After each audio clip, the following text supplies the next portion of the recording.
কলম্বিয়াকে হারিয়ে Copa America জিতল আর্জেন্টিনা। মায়ামির হার্ড রক স্টেডিয়ামে 1-0 গোলে জিতলেন লিওনেল মেসিরা। 90 মিনিটে খেলায় গোল হয়নি। ম্যাচের একমাত্র গোল 112 মিনিটে। লাউতারো মার্টিনেজ পরিবর্তিত ফুটবলার হিসেবে নেমে কাজের কাজটি করে গেলেন। ফ্লিক করেছিলেন লো সেলসো, সেখান থেকে মার্টিনেজ গোলকিপারকে এগিয়ে আসতে দেখে তার ডান দিক দিয়ে বল জালে জড়িয়ে দেন। ব্যাস, এতেই 16 নম্বর অর্থাৎ কোপার ইতিহাসে সর্বোচ্চ ট্রফি জিতে ফেলল আর্জেন্টিনা। উরুগুয়েকে পিছিয়ে দিল তারা। তবে নির্ধারিত সময়ের 1.5 ঘন্টা পরে ম্যাচ শুরু হয় আজ। কলম্বিয়ার সাপোর্টাররা জোর করে মাঠে ঢুকবেন বলে নানান রকম কুকীর্তি করতে থাকেন। আর্জেন্টিনা সাপোর্টারদের সঙ্গে কখনো মারামারিতে জড়িয়ে পড়েন। এই নিয়ে খেলা অনেকটা দেরি হয়ে যায়। তবে ম্যাচের শুরু থেকেই প্রবল আধিপত্য ছিল আর্জেন্টিনার, কিন্তু তারা গোল করতে পারেনি। কলম্বিয়া পাল্লা দিয়ে লড়াই করছিল।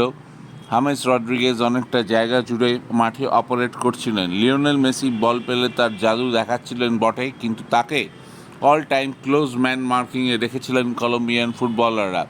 ডি মারিয়াও ভালো খেলছিলেন, কিন্তু যাই হোক কাজের কাজটা কিছুতেই করতে পারছিল না আর্জেন্টিনা। ম্যাচ গড়ালো অতিরিক্ত সময়, মনে হচ্ছিল এরপর টাইব্রেকারে না খেলা চলে যায়, কিন্তু সেটা হতে দিলেন না লাউতারো মার্টিনেজ। চিলির বিরুদ্ধে গোল করে কোয়ার্টার ফাইনালে তুলেছিলেন দলকে, আজ চ্যাম্পিয়ন করলেন। শেষবার ব্রাজিলকে হারিয়ে চ্যাম্পিয়ন হয়েছিল আর্জেন্টিনা, এবার আবার তারা চ্যাম্পিয়ন হলো। অর্থাৎ লিওনেল মেসি ইতিহাসে 45 নম্বর ট্রফি পেলেন এবং আর্জেন্টিনার হয়ে তার 3টে ইন্টারন্যাশনাল ট্রফি হয়ে গেল বিশ্বকাপ সমেত। পরের বিশ্বকাপ তিনি খেলবেন কিনা পরের প্রশ্ন। তবে আজ মেসিকে কড়া ট্যাকেল করা হয়, তার পা ফুলে ঢোল হয়ে যায়, কাঁদতে কাঁদতে মাঠ ছাড়েন মেসি।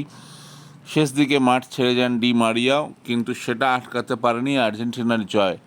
ওভারঅল টুর্নামেন্টে যোগ্য দল হিসেবেই তারা চ্যাম্পিয়ন হয়েছে এবং বিশ্বজুড়ে আর্জেন্টাইন সাপোর্টারদের মতো ভারতেও মেসির সাপোর্টাররা নিশ্চয়ই খুব খুশি হবেন। লিওনেল মেসি এই ট্রফিটি ডিজার্ভ করতেন। যাই হোক, খবরটি ভালো লেগে থাকলে অবশ্যই আমার চ্যানেলকে বেশি করে লাইক অ্যান্ড সাবস্ক্রাইব করুন। Vamos Argentina.